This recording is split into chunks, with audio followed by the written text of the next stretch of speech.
शीतल पांडे और आप देख रहे हैं चर्चा। देश और प्रदेश की खबरों को देखने से पहले आइए एक नजर सुर्खियों पर।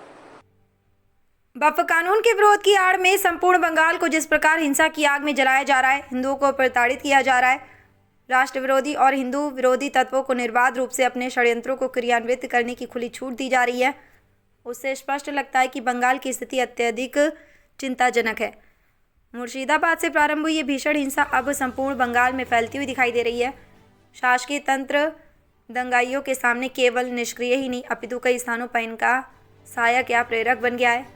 इससे पहले कि स्थिति नियंत्रण से बाहर हो जाए, केंद्र सरकार को प्रशासन का नियंत्रण व संचालन अपने हाथ में लेकर राष्ट्र विरोधी व हिंदू विरोधी तत्वों को उनके कुकर्मों के लिए कठोर सजा दिलवानी चाहिए।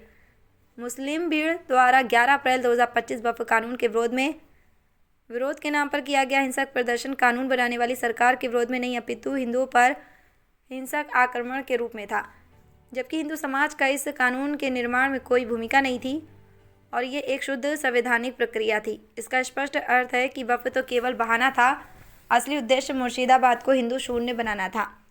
इस उन्मादी जिहादी भीड़ ने हिंदुओं के 200 से अधिक घरों और व्यावसायिक दुकानों को लूटकर जलाया, सैकड़ों हिंदुओं को बुरी तरह घायल किया और तीन नागरिकों की निर्मम हत्या की गई।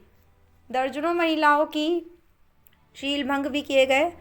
परिणाम स्वरूप 500 से अधिक हिंदू परिवारों को मुर्शिदाबाद से पलायन करना पड़ा। उनके पास जाकर उनकी चिंता एवं सहायता करने की अपेक्षा सुश्री ममता बनर्जी दंगा भड़काने वाले इमामों से मिल रही हैं, जिनमें से एक इमाम ने एक दिन पहले ही धमकी दी थी, अगर ममता बनर्जी ने उनका साथ नहीं दिया तो वह उसकी औकात बता देंगे।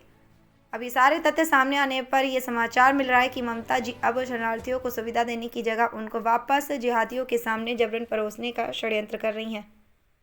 आज की बंगाल की स्थिति ये स्पष्ट है।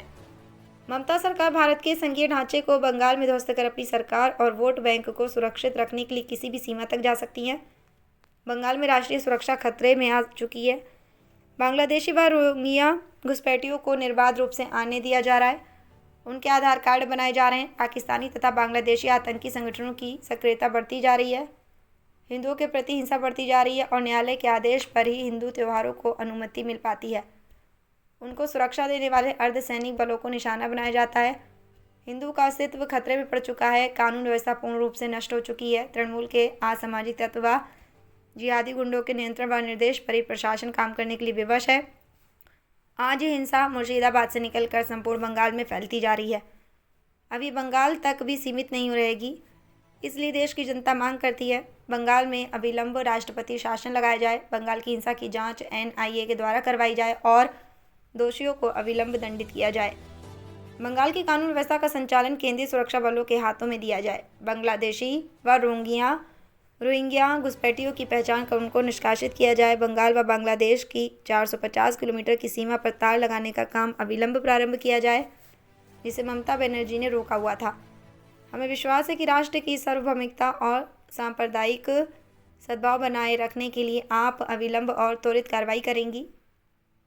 बहदीय संजय मिश्रा, जिला महामंत्री हिंदू युवा वाहिनी, सिद्धार्थनगर से RK विश्वकर्मा की रिपोर्ट।